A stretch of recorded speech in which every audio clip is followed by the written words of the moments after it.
রাত হলে অন্ধকার যেরকম সব জায়গাকে ছেয়ে যায়, এমন কোন জায়গা বাদ থাকে না যেখানে অন্ধকার ঢুকে না।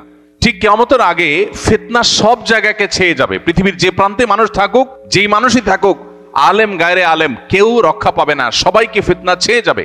এই বিষয়ে নবী সাল্লাল্লাহু আলাইহি ওয়াসাল্লাম আমাদেরকে সতর্ক করার মানে হলো, ঝড় আসতে পারে, তোমরা যখন সে সময় পৃথিবীতে থাকবে তোমরা সতর্ক থাকবে এবং ফিতনা তোমাদের ঈমান হরণ করবে। আল্লাহ সুবহানাহু ওয়া তাআলা তার হাবিব মুহাম্মদ সাল্লাল্লাহু আলাইহি সাল্লামের মাধ্যমে আমাদের জন্য অনেকগুলো ভবিষ্যৎবাণী করেছেন, অনেকগুলো সতর্কীকরণ আল্লাহ রাব্বুল আলামিন করেছেন। যে সমস্ত ভবিষ্যৎবাণীগুলো আমাদের জন্য গুরুত্বপূর্ণ, অতীব গুরুত্বপূর্ণ, এবং যে সমস্ত বিষয়ে আল্লাহ রাব্বুল আলামিন তার হাবিব মুহাম্মদ সাল্লাল্লাহু আলাইহি সাল্লামের মাধ্যমে আমাদেরকে সতর্ক করেছেন, সে বিষয়গুলোর মধ্যে থেকে অন্যতম একটা বিষয় হলো, পৃথিবীর আয়ু যখন শেষ হয়ে আসবে, মহাপ্রলয় মানব ইতিহাসের সবচেয়ে বড় ঘটনা, যেই ঘটনার মধ্য দিয়ে আল্লাহ তাআলা সৃষ্টি জগতের এই বিশাল বড় আয়োজন, এটার সমাপ্তি আল্লাহ তাআলা ঘটাবেন, সেই ঘটনার যত নিকটবর্তী হবে পৃথিবী, তত বেশি পৃথিবী ফিতনা সংকুল হবে এবং ফিতনায় পৃথিবী পরিপূর্ণ হয়ে যাবে। এ বিষয়ে নবী করিম সাল্লাল্লাহু আলাইহি সাল্লাম আমাদেরকে বারবার সতর্ক করেছেন, বিভিন্নভাবে সতর্ক করেছেন। নবী করিম সাল্লাল্লাহু আলাইহি সাল্লামের সে সমস্ত হাদিসগুলো পর্যালোচনা করলে দেখা যায় এবং বোঝা যায়, পৃথিবী যত তার পরিণতির দিকে এগিয়ে যাবে, কিয়ামত যত নিকটবর্তী হবে, তত মানুষের জন্য বহুমুখী ফিতনা ধেয়ে আসবে এবং ঈমান ধরে রাখা কঠিন হবে। এ বিষয় সম্পর্কে যত বেশি আমরা জানব, যত বেশি আমরা ঘাটাঘাটি করব, যত বেশি আমরা সতর্ক হব, তত বেশি আমাদের ঈমান, আমাদের আইডেন্টিটি, আমাদের তাকওয়া, আমাদের পরিচয় এবং আমাদের আল্লাহ ভীরুতা ইত্যাদিকে আমরা তত বেশি নিরাপদ এবং সেভ করতে পারবো, যত বেশি আমরা জানব। একজন মানুষ আগে থেকে যখন কোনো ঝড়ের পূর্বাভাস জানে, তখন ঝড় তাকে খুব বেশি লন্ডভন্ড করতে পারে না বা খুব বেশি ক্ষতিগ্রস্ত করতে পারে না, কারণ তিনি আগে থেকে জানেন এই ঝড় আসছে এবং এইভাবে অ্যাটাক এবং আক্রমণ করবে। একজন ইমানদার সেজন্য কিয়ামত পূর্ববর্তী ফিতনাগুলো সম্পর্কে যখন তিনি সচেতন হবেন, সতর্ক হবেন, তখন ফিতনা তার ঈমানকে লন্ডভন্ড করে দিতে পারবে না। আর এই জন্য এই বিষয়ে মুহাদ্দিসিনে কেরাম হাদিসের মৌলিক গ্রন্থগুলোতে বিভিন্ন অধ্যায় রচনা করে করে আমাদেরকে সতর্ক করেছেন, কিন্তু এগুলো নিয়ে আমাদের সমাজে খুব বেশি আলোচনা নাই, খুব বেশি চর্চা নাই, এবং আমরা খুব বেশি সতর্ক নই। এই সৃষ্টি জগৎ একসময় শেষ হবে, এটা আমাদের বিশ্বাসের গুরুত্বপূর্ণ একটা পার্ট বা অংশ। যেই ঘটনার মধ্য দিয়ে এই সৃষ্টি জগৎকে আল্লাহ তাআলা শেষ করবেন, এই সৃষ্টি জগতের মহা সংসারের এই আয়োজন পুরাটাকে আল্লাহ রাব্বুল আলামিন ক্লোজ করবেন, এবং সেই ঘটনার ভয়াবহতা কি হবে না হবে পুরো কোরআনের শুরু থেকে শেষ পর্যন্ত বারবার বিভিন্ন জায়গায় সেই বিষয়গুলো আল্লাহ তাআলা আলোকপাত করেছেন। আর এই জন্যই আমি সবসময় আপনাদেরকে উদাত্ত আহ্বান করি, আপনারা কোরআনটা অর্থ সহকারে অনুগ্রহ করে একজন মুসলিম হিসাবে বুঝে পড়ার অভ্যাস গড়ে তুলুন। কোরআনে কারীম যদি আপনি অর্থ সহকারে বোঝার অভ্যাস গড়ে তোলেন এবং পড়েন, তাহলে ইসলাম সম্পর্কে আপনি কমপ্লিট একটা ধারণা পাবেন। আর না হলে ইসলাম সম্পর্কে আজকে একটা বিষয় জানলেন, একটা সাইড জানবেন, আবার আরেক সাইডে আপনি জানলেন না, সেটা সাইডে আপনার অজানা থেকে যাবে, অস্পষ্টতা থেকে যাবে, এখানে বিভ্রান্তির আশঙ্কা তৈরি হবে। এই জন্য আপনি কালেকটিভলি ইসলামকে জানার যদি চেষ্টা করেন, তাহলে তার জন্য সবচেয়ে বড় এবং ভালো উদ্যোগ হবে কোরআনে কারীমের শুরু থেকে শেষ পর্যন্ত অর্থ সহকারে বুঝে পড়া।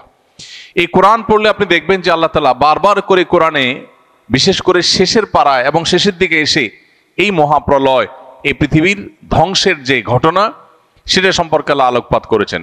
কোরআনে কারীমে সাধারণত সেই মহাপ্রলয়কে আস-সাআহ, অর্থাৎ সেই গুরুত্বপূর্ণ ক্ষণ, মুহূর্ত বলে অভিহিত করেছেন, এবং এই মহাপ্রলয় যখন হবে তখন কি হবে তার বর্ণনা কোরআনে কারীমের বিশেষ করে শেষের সূরাগুলোতে আমরা প্রায় সময় নামাজের মধ্যে পড়ি। সূরা আল কারিআ, সূরা আল আদিয়াত, সূরা ইযা যুলজিলাতিল আরদু জিলজালাহা, এসব সূরাগুলোতে আল্লাহ তাআলা এই কিয়ামতের ভয়াবহতা সম্পর্কে আলোকপাত করেছে, এবং শেষের দিকে প্রায় বেশিরভাগ সূরাতে এই বিষয়ে আলোচনা রয়েছে। এই মহাপ্রলয়, যেটার মধ্য দিয়ে আল্লাহ তাআলা ঈসা আলাইহিস সালামের সিংহা ফুৎকারের মাধ্যমে সৃষ্টি জগতের সবকিছুকে শেষ করবেন, এবং এই পাহাড় তুলার মতো যখন উঠতে থাকবে, গোটা সৃষ্টি জগতের সব প্রাণীকে আল্লাহ যখন শেষ করে ফেলবেন, কেউ থাকবে না, যেদিন আল্লাহ বলবেন লিমানিল মুলকুল ইয়াউম লিল্লাহিল ওয়াহিদিল কাহার, পৃথিবীতে বহু মানুষ বহু রাজত্ব, ক্ষমতা, দাপট, বহু কিছুর অহংকার নিয়ে ঘুরে বেরিয়েছ, কিন্তু আজ এক আল্লাহর কর্তৃত্ব ছাড়া, শ্রেষ্ঠত্ব ছাড়া, অস্তিত্ব ছাড়া আর কেউ নেই, এমনকি ফেরেশতারাও নেই। সবাইকে আল্লাহ তাআলা শেষ করে পুনরায় আবার সৃষ্টি করে মানুষের হিসাব নিকাশ গ্রহণ করবেন। এই যে ঘটনার মধ্য দিয়ে আল্লাহ তাআলা সৃষ্টি জগতের এই সব আয়োজন শেষ করবেন, সর্বশেষ প্রাণীটারও প্রাণ কেড়ে নেওয়া হবে, সবাই মৃত হয়ে যাবে, আল্লাহ ছাড়া কেউ থাকবেন না। সেটাই হলো মহাপ্রলয়, সেটাকে আমরা অনেকে কেয়ামত বলি। তো এই যে মহাপ্রলয় বা কেয়ামত, এটার সময় যত ঘনিয়ে আসবে, পৃথিবীর আয়ু যত শেষের দিকে যাবে, ইমানদারদের ইমানের উপরে টিকে থাকাটা তত চ্যালেঞ্জিং হবে। এটাকেই হাদিসের পরিভাষায় ফিতনা বা ফিতান বলা হয়েছে। মুহাদ্দিসিনে কেরাম কিতাবুল ফিতান, ফিতনা সম্পর্কিত অধ্যায় রচনা করেছেন। সেখানে কি ভাবে ফিতনা পতিত হতে পারে, ফিতনার গতি প্রকৃতি কেমন হতে পারে, সেগুলো সম্পর্কে ধারণা দেওয়া হয়েছে। নবী সাল্লাল্লাহু আলাইহি সাল্লামের একটি হাদিসের দিকে তাকালে আমরা দেখতে পাই, তিনি বলেছেন কিয়ামত যখন নিকটবর্তী হবে তখন পৃথিবীতে ফিতনা ছেয়ে যাবে।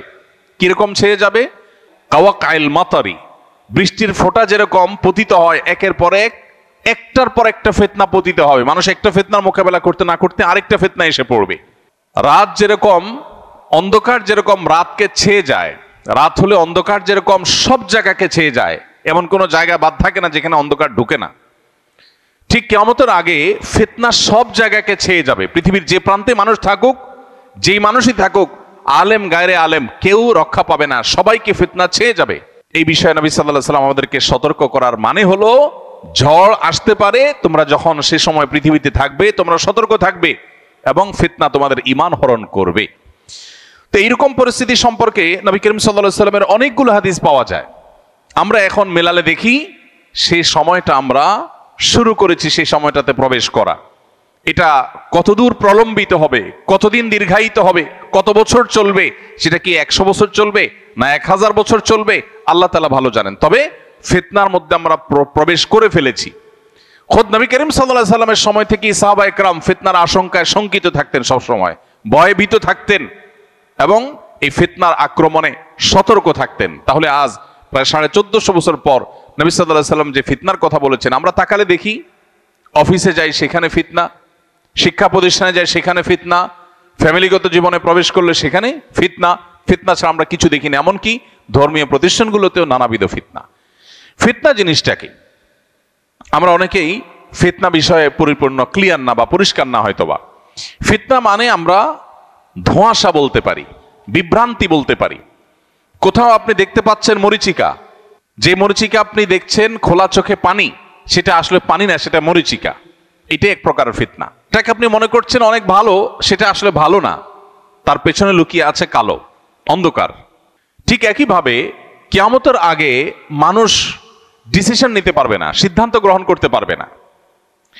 এমন এমন ইস্যু আসবে যে ইস্যুতে তার ঈমান নিয়ে সে সন্দেহের দোলাচলের মধ্যে পড়ে যাবে, যে আসলে আমি ঠিক আছি, আমার বিশ্বাস আদৌ ঠিক আছে। এমন এমন ক্রাইসিস আসবে, কখনো হয়তো উন্নয়নের নামে, উন্নতির নামে, গবেষণার নামে, জীবনমানকে উন্নত করার নামে, সায়েন্স এবং টেকনোলজির নামে, নানা নামে পৃথিবীতে এমন এমন পরিবেশ তৈরি হবে যে মানুষ রীতিমতো তার বিশ্বাস, তার ঈমান নিয়ে সংশয়ের মধ্যে পড়ে যাবে। আজ এই সংশয়বাদ ঘরে ঘরে, জনে জনে, এটাকে আমরা আজকের পৃথিবীর নতুন তুফান বলতে পারি। এই নতুন তুফান সম্পর্কে নবী সাল্লাল্লাহু আলাইহি ওয়াসাল্লাম সতর্ক করেছেন। একটা সময় আসবে, নবীজি সাল্লাল্লাহু আলাইহি সাল্লাম বলেছেন, ইউসবিহুর রাজুলু মুমিনা ওয়া ইউমসি কাফিরা। মানুষ সকালবেলা ঈমানদার হয়ে সকাল করবে, দিন শুরু করবে, সন্ধ্যায় সে বেঈমান হয়ে যাবে। কারণ হয়তো সন্ধ্যায় ঈমান থাকবে কিন্তু সকালে ঘুম থেকে উঠে সে বেঈমান হয়ে যাবে। ঈমানটা এত ঠুনকো হবে, এত দুর্বল হবে, কচু পাতার পানির মতো এতটা নড়বড়ে হবে যে তার আইডেন্টিটি মুহূর্তের ভিতর পরিবর্তন হবে। এমন এমন চমক আসবে। এখন পৃথিবীটা হলো চমকের পৃথিবী, একের পর এক চমক। আমরা সার্চ ইঞ্জিনের যে চমক, সেটা দেখে সারতে না সারতে এআই এর চমক, আর্টিফিশিয়াল ইন্টেলিজেন্সের চমক আমাদের সামনে এসে উপস্থিত। আমরা যোগাযোগ ব্যবস্থার ক্ষেত্রে একটার পর একটা চমক দেখছি। মানুষকে আল্লাহ তাআলা এমন এমন সক্ষমতা দিচ্ছেন, মানুষের ব্রেইনে এমন এমন ইস্যু আল্লাহ তাআলা দিচ্ছেন, এমন এমন আইডিয়া আল্লাহ তাআলা মানুষের মধ্যে দিচ্ছেন যেই জিনিসগুলো অনেক ক্ষেত্রে আমাদেরকে রীতিমতো সন্দেহের মধ্যে ফেলে দেয় যে আসলে মানুষ এবং মানুষের সৃষ্টিকর্তা আল্লাহ রাব্বুল আলামিন এবং সৃষ্টি জগৎ, এই দুইয়ের মধ্যে পার্থক্য করা আমাদের জন্য কঠিন হয়ে যায়। ভাইরা আমার, ফিতনা কতভাবে পতিত হতে পারে, কত দিক থেকে আসতে পারে, সেটা আমাদের ধারণা এবং কল্পনারও বাহিরে। কিয়ামত যত নিকটবর্তী হবে, মানুষের ঈমানদারের আইডেন্টিটি ধরে রাখা তত কঠিন হবে। এটাই ফিতনা। সেই সময়টা আমরা শুরু করেছি, প্রবেশ করেছি, পার করছি। যত সময় যাবে এই ক্রাইসিস, এই সংকট আরো বাড়বে, আরো বৃদ্ধি পাবে। নবী করিম সাল্লাল্লাহু আলাইহি সাল্লাম আমাদেরকে সতর্ক করেছেন। তিনি বলেছেন, বাদিরু বিল আমালি ফিতানা কাকিতাইল লাইলিল মুজলিম। তোমরা ভালো কাজ নেকামল করার জন্য প্রতিযোগিতায় লিপ্ত হও এবং দ্রুততার সাথে অগ্রসর হও ভালো কাজের দিকে। কারণ এমন সময় আসছে যখন গভীর গুটগুটে অন্ধকার রাত যেরকম অন্ধকার হওয়ার কারণে কোনটা ভালো কোনটা মন্দ মানুষ পরখ করতে পারে না, এরকম সময় আসবে যে তুমি সত্য আর অসত্য, ভালো আর মন্দ পরখ করতে কষ্ট হবে। সেই সময় আসার আগে তোমরা নেকামলে প্রবেশ করো, ভালো কাজে লিপ্ত হও। এবং সেই সাথে নবী সাল্লাল্লাহু আলাইহি সাল্লাম বলেছেন, আবু সা'লাবা আল খুশানি রাদিয়াল্লাহু তাআলা আনহু থেকে বর্ণিত হাদিসে তিনি বলেছেন, ফাইন্না মিন ওয়ারাইকুম আইয়ামা আস-সাবরু ফীহিন্না মিসলাল কবদি আলাল জামাল। নবীজি বলেছেন সাহাবীদেরকে লক্ষ্য করে যে তোমরা চলে যাওয়ার পরে পৃথিবীতে এমন একটা সময় আসবে যখন দ্বীনের উপরে, ইসলামের উপরে, ঈমানের উপরে টিকে থাকাটা এটা জ্বলন্ত কয়লা হাতের উপরে নিয়ে থাকা যেরকম কঠিন, ওইরকম কঠিন হয়ে যাবে। আজ পৃথিবীতে মুসলিম আইডেন্টিটি নিয়ে চলাটা সহজ না কঠিন? কঠিন। অমুসলিম প্রধান অঞ্চলে বা দেশে তো পরের কথা, মুসলিম প্রধান দেশেও মুসলিম আইডেন্টিটি নিয়ে টিকে থাকা বড় কঠিন। আপনার দাড়ি থাকবে, টুপি থাকবে, আপনি নামাজ পড়বেন, হালাল হারাম মেনটেন করবেন, আপনি মাহারাম মেনটেন করবেন, আপনি সিরিয়াস দিন পালন করবেন, কোরআন হাদিসের প্রত্যেকটা আদেশ শেষে মানার চেষ্টা করবেন, আল্লাহর দাসত্ব এবং আবদিয়তকে আপনি ধারণ করে চলার চেষ্টা করবেন। সমাজই আপনাকে আলাদা চোখে দেখবে, বলবে যে এটা বেকার হয়ে গেছে, এই লোকের মাথা কেউ নষ্ট করছে। আপনি জাতে উঠতে পারবেন না। জাতে ওঠার জন্য আপনাকে অনেক অপকর্ম, অনেক গুনাহের কাজ, অনেক পাপের কাজ, কোরআন হাদিসের বাইরে আপনাকে যেতে হবে। এই যে একটা প্রবণতা, এটা আমাদের সেই সময়ের কথা স্মরণ করিয়ে দেয় যে এই সময়ের কথা নবীজি বলেছেন যে এমন একটা সময় আসবে যে ঈমানের উপরে টিকে থাকাটা জ্বলন্ত কয়লা হাতে রাখার মতো কঠিন হবে।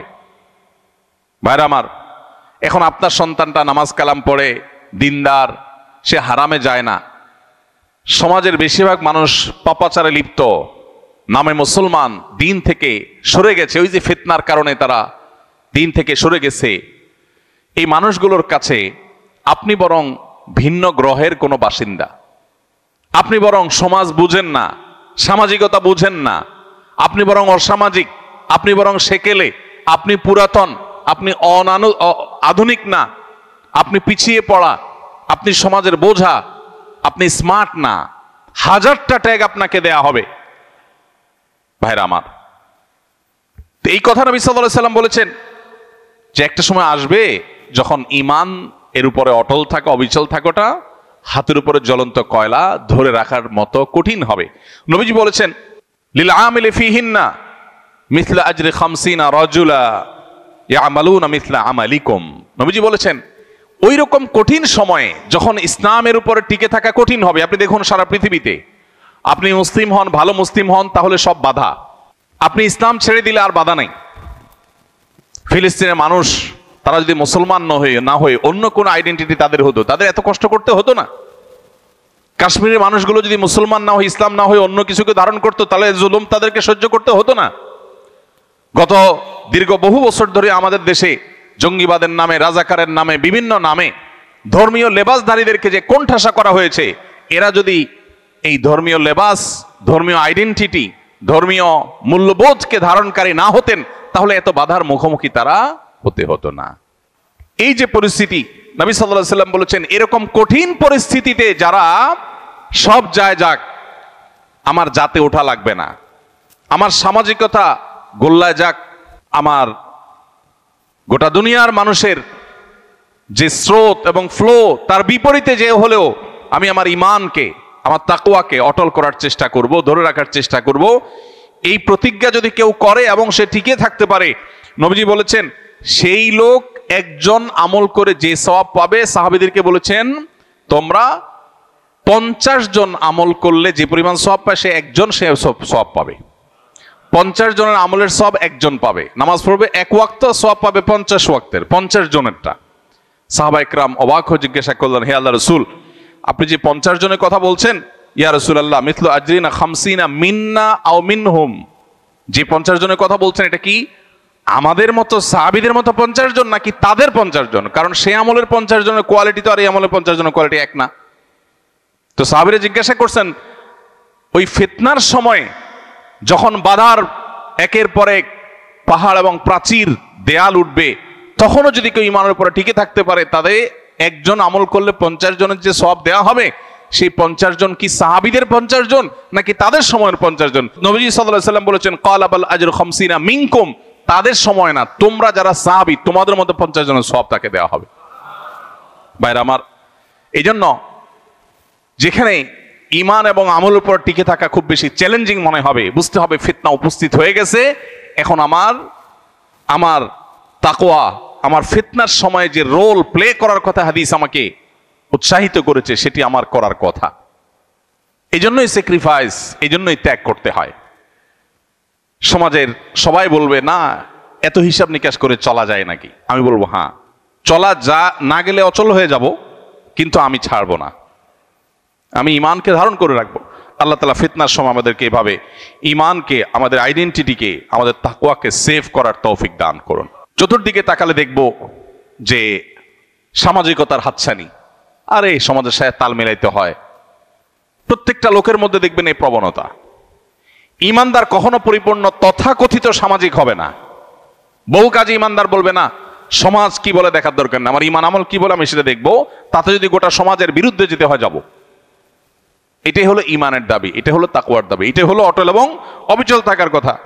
আব্দুর রহমান ইবনে শাইবা রাদিয়াল্লাহু তাআলা আনহুর হাদিস আমাদের সবার কাছে বাঁধাই থাকা উচিত, লিখে রাখা উচিত, চোখের সামনে রাখা উচিত। তিনি বলেছেন, নবী সাল্লাল্লাহু আলাইহি সাল্লাম থেকে তিনি শুনেছেন, বাদা আল ইসলামু গরিবান ওয়া সায়াউদু কামা বাদা ফাতুবা লিল গুরাবা।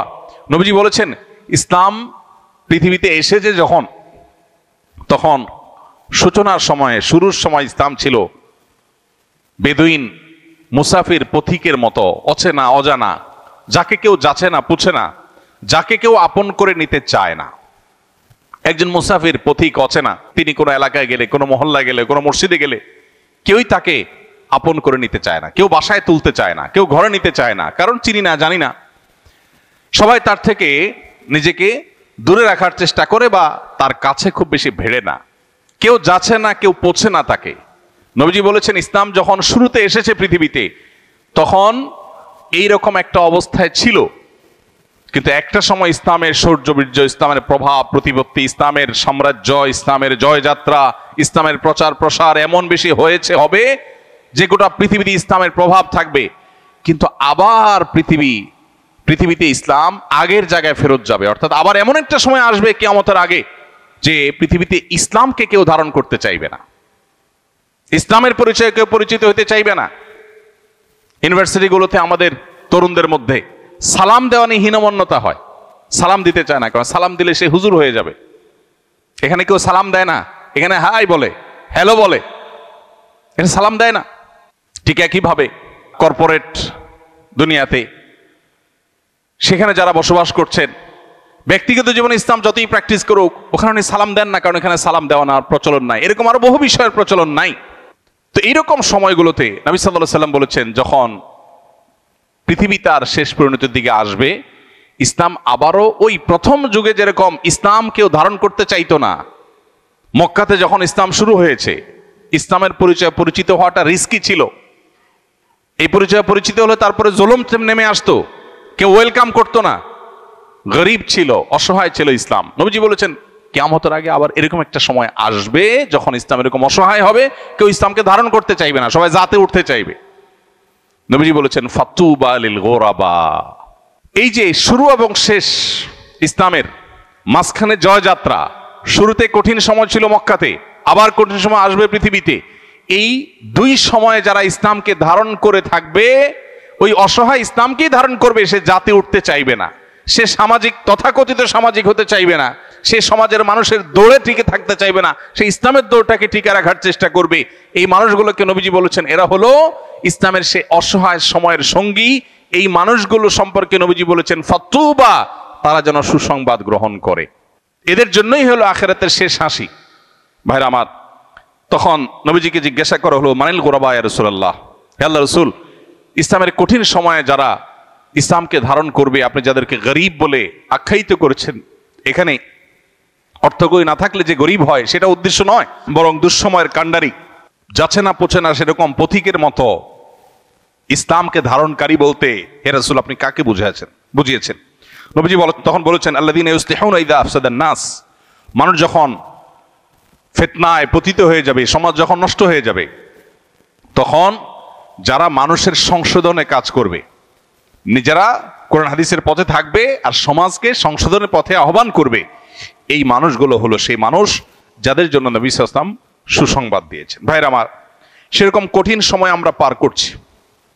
আমাদের দরকার এখন ঈমানকে আঁকড়ে ধরা, আমাদের দরকার এখন মুসলিম আইডেন্টিটিকে আঁকড়ে ধরা। আমরা দেখব চতুর্দিকে আমাদের সন্তানদের, আমাদের পরিবারে, আমাদের আশেপাশে, আমাদের সমাজে, সোসাইটিতে, পরিবেশ সব দিকে আমরা দেখব যে সবাই জাতে ওঠার চেষ্টা করছে। কেউ তার অরিজিনকে ধরে রাখার, মৌলিকত্বকে ধরে রাখার, তার শেকড়কে সন্ধান করবার চেষ্টা করছে না। এটা নবী সাল্লাল্লাহু আলাইহি সাল্লাম বহু আগে ভবিষ্যদ্বাণী করেছেন যে এরকম সিচুয়েশন আসবে, সিচুয়েশন আরো জটিল হবে। তো সিচুয়েশন যখন জটিল হয় তখন মানুষের প্রচেষ্টা আরো শক্ত হয়। আপনি সাধারণ পুকুরে যখন সাঁতার কাটেন তখন আপনার যে অ্যাপ্রোচ থাকে, আপনি সমুদ্রের উত্তাল তরঙ্গের বিপরীতে যখন সাঁতার কাটেন তখন অ্যাপ্রোচ একরকম থাকে না। আপনি যখন রাস্তায় স্বাভাবিকভাবে চলাফেরা করেন তখন আপনার সেই সতর্কতা থাকে না। যখন আপনি প্রচন্ড ঝড়ের পরিবেশে আপনি চলাফেরা করেন তখন আপনার পোশাক আশাক উড়ে যায় কিনা সেগুলোর পরে যতটা আপনি সতর্ক হন। ঠিক একইভাবে ফিতনা সংকুল সময়ে ঈমান যেন টিকে থাকে, ঈমান যেন হারিয়ে না যায়, কুফরি এবং ফিতনার ঝড় যেন ঈমানকে লণ্ডভণ্ড করে দিতে না পারে, সেজন্য একজন ঈমানদার তিনি তার সব শক্তি দিয়ে তার ঈমানকে টিকিয়ে রাখার চেষ্টা করবেন। আল্লাহ রাব্বুল আলামিন আখিরি জামানার কিয়ামত পূর্ববর্তী ফিতনা সংকুল সময়ে আকাশ থেকে বৃষ্টির মতো অনবরত ফিতনা যখন পতিত হতে থাকে, যখন অন্ধকার ছেয়ে যায়, ভালো মন্দ নিরূপণ করতে পারি না, সংশয়বাদ যখন আমাদেরকে গ্রাস করে ঘিরে ধরে, এরকম সময় আল্লাহ তাআলা আমাদেরকে ঈমানের এই পরিচয়কে ধারণ করে থাকার তৌফিক দান করুন। ভাইরা আমার, আমরা চতুর্দিকে দেখি নানাবিধ ফিতনা, ফিতনার তালিকা, ফিতনার নজির, ফিতনার দৃষ্টান্তগুলো যদি আমরা আলোচনা করতে চাই সেটা অনেক লম্বা, অনেক দীর্ঘ।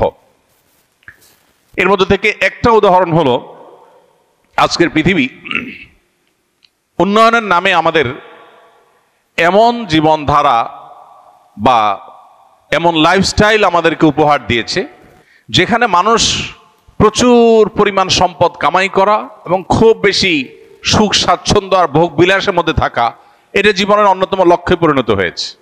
এখন এই পাইপলাইনে যখন মানুষ একবার প্রবেশ করে তখন এটার কোনো শেষ থাকে না। টাকা পয়সা কামাই করা, সমাজের স্রোতের তালে চলা, সামাজিকতা মেনটেন করে চলা এবং অন্য 10 জনের মতো হয়ে চলার চেষ্টা করা, এগুলো মানুষকে তার দ্বীন, তার ঈমান, তার আখিরাত এই চর্চা থেকে আস্তে আস্তে তার অজান্তে দূরে সরায় দেয়। এই জন্য নবী করিম সাল্লাল্লাহু আলাইহি সাল্লামকে আল্লাহ তাআলা সতর্ক করেছেন, আমাদেরকে আল্লাহ সতর্ক করেছেন। কোরআনে কারিমে আল্লাহ বলেছেন ইন্নামা আমওয়ালুকুম ওয়া আওলাদুকুম ফিতনা, তোমাদের সম্পদ এবং সন্তান এগুলো এক প্রকারের ফিতনা, অর্থাৎ এগুলো তোমাদেরকে ধোঁয়াশার মধ্যে ফেলে দেয়। ঈমান নাকি টাকা পয়সা, ঈমান নাকি সামাজিক স্ট্যাটাস, ঈমান নাকি সন্তান সন্ততির তথাকথিত ক্যারিয়ার। অনেক সময় আখিরাত ডুবাই দিয়ে সন্তান সন্ততির ক্যারিয়ারকে আমরা উপরে তোলার চেষ্টা করি। অনেক সময় সম্পদ এর পাহাড় গড়বার প্রয়োজনে ঈমান, আমল, আকীদা, হালাল হারাম সবকিছুকে ডুবাই দেই। তাহলে আমি যে কোনটা গ্রহণ করব, কোনটা আমার গ্রহণ করা উচিত, এই সিদ্ধান্তহীনতাটাই হলো ফিতনা। নবীজি বলেছেন, সন্তান সন্ততি সম্পদ এগুলো তোমাদেরকে ধোঁয়াশায় ফেলে দিবে, বিভ্রান্তিতে ফেলে দিবে, তুমি কোন দিকে যাবে, এবং বিভ্রান্ত হয়ে দেখা যায় ভুল পথে গিয়েছ, আখিরাত বরবাদ করে ফেলেছ। এর বাইরে আজ ভালো এবং মন্দের যে মাপকাঠি, এই মাপকাঠিগুলো পরিবর্তন হয়ে যাচ্ছে। গোটা বিশ্বে পাওয়ার হোল্ড করা, সম্পদ কামাই করা, এটাই মানুষের মর্যাদার মাপকাঠি হয়ে গেছে, মানদণ্ড হয়ে গেছে। ভালো মানুষের ভাত নাই, সহজ বাংলায়। ভাত আছে কার? যার পাওয়ার আছে, যার টাকা পয়সা আছে। যত নিকটবর্তী হবে পৃথিবী, তত সেদিকে মানুষ চলে যাবে।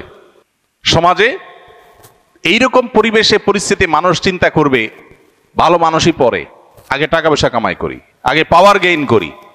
কারণ পাওয়ার গেইন করলে, টাকা পয়সা কামাই করলে সমাজে সবাই বাহবা দিবে। এখন এই সময়টাতে সমাজে আমি লাইমলাইটে আসাটা গুরুত্বপূর্ণ না আমার মুসলিম আইডেন্টিটিকে ধরে রাখা গুরুত্বপূর্ণ? এটা হলো ফিতনা। বেশিরভাগ মানুষ জোয়ারে গা ভাসায়, না এ যুগে টাকা পয়সা না হলে চলে নাকি, এ যুগে ভালো চেয়ারে না গেলে চলে নাকি। কিন্তু যে ইমানদার, ওই যে 50 গুণ সাহাবীদের সমান 50 জনের সওয়াব পাবে, সেই লোক সমাজের এই গড্ডালিকায় স্রোতে গা ভাসায় না, সে বিপরীতে চলে। সে বলে না, আমার সামাজিকতার দরকার নেই, সবাই হ্যাঁ চোখে দেখুক, কিন্তু আমি সততা, আদর্শ, নীতি এটাতে আমি ছাড় দিব না, তাতে আমার পরিবারের লোকদের কাছে আমি খারাপ হতে পারি। স্ত্রী হয়তো বলতে পারে যে এটা অচল, অচল না। হয়তো সন্তানরাও বলবে, আমার বাবা সে আমাদেরকে কিছু দিয়ে যায়নি। হয়তো মা বাপ ভাই বোনও বলবে যে এই ছেলে সমাজের সাথে তাল মেলাতে পারে নাই, সোজা সরল বেকুব, তারপরও সে তার ঈমানকে, তার তাকওয়াকে, আল্লাহর গোলাম এবং বন্দীকে সে আঁকড়ে ধরবে। ভাইরা আমার, এরকম হাজার লাখো অগণিত ফিতনা আছে এই চাকচিক্যময় পৃথিবীতে। ভোগবাদের ফিতনা আমাদের সবাইকে ভোগবাদী করে তুলছে। একজন ইমানদার যার আখিরাতের প্রতি বিশ্বাস আছে, তিনি জানেন দুনিয়াটা সামান্য সময়ের পারাপারের জায়গা। কিন্তু ভোগবাদ আমাদের সমাজে আমাদেরকে এমনভাবে গ্রাস করে ফেলেছে যে আমাদের মনে হচ্ছে এটাই অনন্তকাল বেঁচে থাকার জায়গা। যিনি টাকার জন্য মরিয়া হালাল হারাম বাজ বিচার করছেন না, তিনি নিজেও জানেন এটা আগামী 1 মিনিট পরও তিনি ভোগ করতে পারবেন কিনা তার গ্যারান্টি নাই, পৃথিবীতে কেউ তাকে গ্যারান্টি দিতে পারবে না। কিন্তু এরপরও তিনি এর জন্য পাগল, এবং তিনি হাজার হাজার শত শত বছর বাঁচবেন না সেটা তিনি জানেন। তারপরেও এত টাকা কামাই করার পরেও তার চাহিদা শেষ হচ্ছে না যত টাকা তার শত শত বছর কেউ শেষ করা যাবে না। তারপর তিনি পাগল পড়া ফিতনা, এই ফিতনার জালে তিনি পড়ে গেছেন, আর বের হতে পারছেন না। এই নেশায় তিনি ডুবে গেছেন, ব্যাক করতে পারছেন না, আখিরাতকে ডুবাই দিয়েছে। ভাইরা আমার, এরকম বহুবিধ ফিতনা আমাদেরকে গ্রাস করছে। রক্ষার উপায় কি? রক্ষার উপায় হলো কোরআন এবং হাদিসকে আঁকড়ে ধরা। কোরআন এবং হাদিসকে যারা আঁকড়ে ধরবে তারা ফিতনা থেকে রক্ষা পাবে। নবী সাল্লাল্লাহু আলাইহি ওয়াসাল্লাম বলেছেন, আদ্দু আলাইহা বিন নওয়াজিস। খুব কঠিন সময়ে মানুষ যখন হাত দিয়েও কিছু ধরে রাখতে পারে না, তখন মাড়ির দাঁত এটা দিয়ে কামড়ে ধরে রাখার চেষ্টা করে। ঠিক একইভাবে তোমার ঈমানকে ধরে রাখার জন্য সর্বশেষ শক্তি মাড়ির দাঁত দিয়ে তুমি ঈমান, তোমার আত্মপরিচয় কোরআন এবং হাদিসকে আঁকড়ে ধরবে, যে আমি কোরআন হাদিসের বাইরে এক চুল যাব না, তাতে আমার সব যায় যাক। এটা হলো ফিতনার সময় নিজেকে আত্মরক্ষা করার সবচেয়ে বড় মূল মন্ত্র। আর এর পাশাপাশি নবী সাল্লাল্লাহু আলাইহি ওয়াসাল্লাম আমাদেরকে দোয়া শিক্ষা দিয়েছেন, আমরা আল্লাহর কাছে ফিতনার সময় পানাহ চাইব। আল্লাহুম্মা ইন্না নাউযু বিকা মিনাল ফিতান বা আল্লাহুম্মা ইন্নী আউযু বিকা মিনাল ফিতান মা যাহারা মিনহা ওয়া মা বাতান। আল্লাহ, প্রকাশ্য যত ফিতনা পৃথিবীতে আছে এগুলো থেকে আমি পানাহ চাই, তোমার কাছে রক্ষা চাই। আল্লাহ রাব্বুল আলামিনের কাছে আমরা দোয়া করা, চোখের পানি ফেলা এবং ফিতনার পরিবেশ থেকে বেঁচে তাকওয়ার পরিবেশে নিজেকে নিয়োজিত করা, নিবদ্ধ রাখা, এর জন্য নিরন্তর চেষ্টা করে জীবনের শেষ মুহূর্তগুলো পার করার, শেষ নিঃশ্বাস ত্যাগ করার, ঈমান এবং আমল নিয়ে ফিতনা থেকে নিজেকে বাঁচিয়ে, নিজের ফ্যামিলিকে বাঁচিয়ে, জেনারেশনকে বাঁচিয়ে আল্লাহ তাআলা আমাদেরকে দুনিয়া থেকে যাওয়ার তৌফিক নসিব করুন। আমাদের পরিবারকে, আমাদের নিজেদেরকে, আমাদের সমাজকে ফিতনার এই ভয়াবহ করাল গ্রাস এবং থাবা থেকে বাঁচানোর জন্য নানাবিধ উদ্যোগ আমাদের নিতে হবে। সবকিছুর আগে সতর্ক হতে হবে যে ফিতনা আসছে, ধেয়ে আসছে এবং ছেয়ে যাচ্ছে, এবং এই ফিতনায় বহু মানুষ হারিয়ে যাচ্ছে। এটা হলো স্রোতের পানির মতো, বানের পানির মতো। সমুদ্রের বিশাল বড় স্রোত এসে সবকিছুকে টেনে সমুদ্রের মধ্যে গ্রাস করে নিয়ে যায়। এক এক ফিতনা এসে হাজার হাজার মানুষের ঈমান আমলকে নিয়ে যায়। তরুণদের জন্য হাজার রকমের ফিতনা পৃথিবীতে আছে। এই যে বিটিএস ফ্যান হচ্ছে আমাদের ছেলেমেয়েরা, আমাদের তরুণরা, তাদের যে আকর্ষণ করবার মতো ক্ষমতা, সম্মোহনী শক্তি, দুর্বল করে ফেলার যে শক্তি, এটার ফলে নিজের অজান্তে আমি তাদের ফ্যান হয়ে যাচ্ছি। কখনো খেলোয়াড়দের ফ্যান হয়ে যাচ্ছি, কখনো তথাকথিত বিভিন্ন তারকাদের ফ্যান হয়ে যাচ্ছে, যে আমি আমার ট্র্যাক থেকে সরে যাচ্ছি, আমি ইসলাম থেকে সরে যাচ্ছি। কখনো ক্রীড়ার নামে, কখনো কৌতুকের নামে, কখনো বিনোদনের নামে, কখনো অন্য কোনো নামে এমন এমন চমক আসছে যে চমকগুলো দেখে আমি হারিয়ে যাচ্ছি। ওই স্রোত খড়কুটোর মতো করে আমাকে ভাষায় নিয়ে যাচ্ছে এবং তার ভিতরে সে গ্রাস করে নিয়ে যাচ্ছে, আমি টেরও পাচ্ছি না। আল্লাহ রাব্বুল আলামিন আখিরি জামানার এই সমস্ত ফিতনা থেকে আমাদেরকে হেফাজতে রাখুন, আমাদের ঈমান আমলকে আল্লাহ তাআলা হেফাজতে রাখুন। ফিতনা সংকুল এই সময় ঈমানকে আল্লাহ তাআলা কঠিন এবং দৃঢ়ভাবে আঁকড়ে ধরে রাখার তৌফিক দান করুন।